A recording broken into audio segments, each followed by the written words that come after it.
10 moments when kind anime characters snapped and went completely berserk. It doesn't matter if you're an anime character or an average Joe. Everyone has a limit to how much emotional and physical trauma they can take. And if you truly want to see the dark side of a good character, you have to take them to this limit. This is exactly what happens to all the characters in today's list, and we'll watch them as they turn into literal monsters after losing their sanity. So, without any further ado, let's get this show started. Number 10. Rem's inner demon gets unleashed. To say that Re:Zero is a savage show would be like calling Game of Thrones a rom-com. It's so damn hardcore that it practically deserves its very own category of brutality. And one character that made this show really hard to watch is Rem. The medieval way she used to torture Subaru shocked many viewers, including myself. God, why are you killing me? Because you smell like shit! Is that really a reason to kill someone? Now, even though she'd shown signs of being a total psychopath, she didn't transform into her demonic form until she watched her twin, Ram, get injured by a horde of Ma beasts. This is when she snapped, and all the hatred she held for these evil creatures came to the surface. She almost seemed possessed as she laughed maniacally before slaughtering dozens of Ma beasts in an instant. I guess this moment proved the age-old belief held by ultra weebs that you should never mess with maids who have a mysterious past. Number 9. Naofumi activates the Rage Shield. The only thing that saved the rising of the Shield hero is how Naofumi doesn't waste any time crying about the bad hand he was dealt by Lady Luck. He instead focuses on getting stronger so he can survive and thrive in this hostile world. He even manages to befriend creatures who not only help him on his journey, but provide him with some much needed company. So, it makes sense that he completely lost his cool after his pet, Philo, got eaten by a damn dragon. And in this moment of extreme despair, he activates the dark side of his shield. In a beautifully animated sequence, he puts all his hate inside his shield, which becomes a weapon that can deal some serious damage. However, the Rage Shield is also sucking all the humanity out of him. Luckily, Raftalia brings him back to his senses, and he realizes the consequences of using this power before it consumes him completely. Number 8. Yuichi can't handle the betrayal. Tomodachi Game is a highly underrated anime.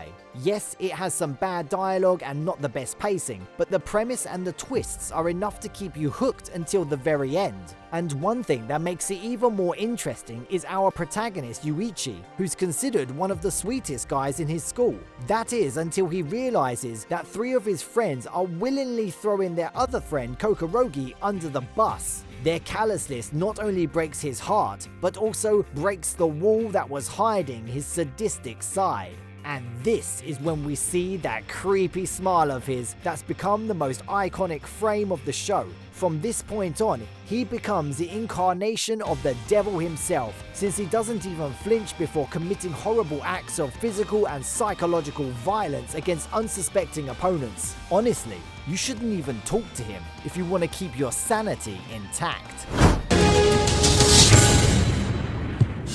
Number 7. Kagura adopts her inner Yato. Gintama is probably the only anime that can go from being extremely funny to extremely serious in the span of a single episode. And one of the best examples of this dichotomy can be seen when Kagura snaps in her fight against fellow Yato clansman Abuto. The fight begins with Kagura hurling all sorts of insults at the guy, but soon things get serious as he starts beating the life out of her. Shinpachi tries to save his friend from this monster, but ends up becoming another target for Abuto's cruelty. The sight of her friend dying is what pushes Kagura over the limit. She finally accepts the bloodlust hiding in her Yato lineage and breaks Abuto's leg. She doesn't even care about her broken arm as she starts landing some serious blows on him. He manages to knock her down, but with a disturbing grin on her face, she gets back up and finishes him off. and her transformation from bubbly girl to a friggin' monster takes place in the span of one brilliant episode. Hinokami Kagura! Number 6. Tanjiro's Wrath. Demon Slayer Season 2 had nearly half a dozen episodes filled with god-tier action, so it's not a surprise that it produced so many iconic moments. But one moment that particularly stood out to me was when Tanjiro finally snapped after Darky had killed dozens of innocent people in front of his eyes. All this loss of life reminded him of the people he had lost to those demons, and before he knew it, blood began to fill his eyes. He starts using techniques that his body can't even handle. He manages to hurt Darky, but also destroys his own body in the process, and by the time he takes another breath, he is not able to stand up in the face of certain death. He might not have been able to achieve much with this outburst, but it showed us the true extent of his potential. Number 5. Mob goes over the limit. If an anime has the word psycho in its name, you have to expect something downright crazy to happen at some point in the show. In Mob Psycho, the crazy part comes when the nicest protagonist in all of the anime faces a rival Esper named Teru. Unlike Mob, Teru doesn't hesitate before using his powers against others to establish his dominance. So it's no surprise that he goes after Mob with full force. At first, Mob tries to reason with him, but when his limit gets tested, his true powers come out to deal with the threat. And in a flash, Teru understands who is truly the strong one among them. But unlike him, Mob sheds tears for hurting others. How the hell can you not cheer for this guy, huh? Number 4. Kaneki makes the impossible choice. Tokyo Ghoul is a heavy anime, but not even the entire season could prepare us for the cruelty we witness in the 12th episode. We watch as Jason continues doing all sorts of unspeakable things to our kind-hearted protagonist, who keeps remembering his mother's advice to never hurt a soul. But as he gets further and further away from reality, he finally loses every last bit of his humanity, and the ghoul buried inside him takes over. This is when our white-haired protagonist begins to fight back.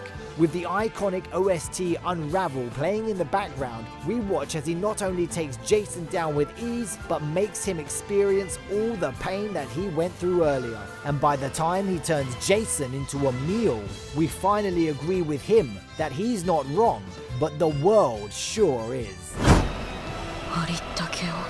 Number 3. Gon risks it all.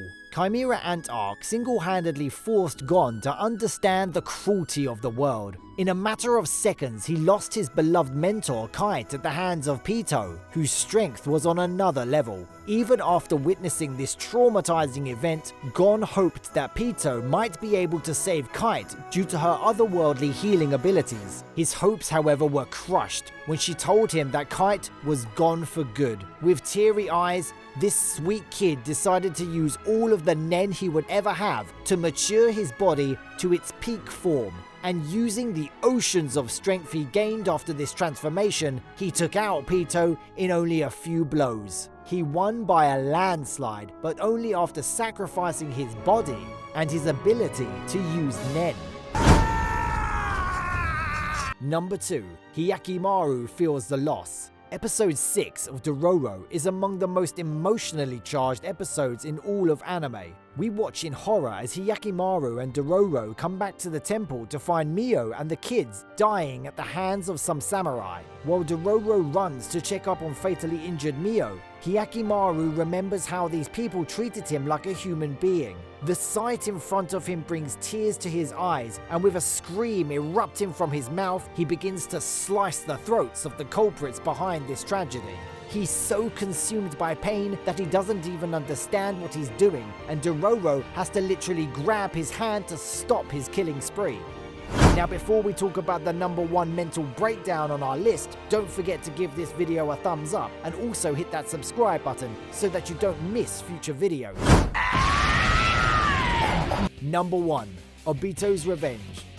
Obito's massacre of the Hidden Leaf Village is the bloodiest scene in the entire anime. All Obito wanted was for Rin to live, and Kakashi promised to save her. But by the time he caught up to them, Rin had sacrificed herself by coming in the way of Kakashi's Chidori, and just as she died, both he and Obito received a Mangekyo Sharingan. But while Kakashi passed out after using up all his chakra, Obito began slaughtering the dozens of Hidden Mist Village shinobi who had forced the death of his beloved Rin. The way he impaled the shinobi was so gruesome that I couldn't believe it was part of the same anime. And by the time he was done, blood rained from the sky and coloured the ground bright red. There has never been a scarier example of a character snapping in a way that becomes the stuff of nightmares.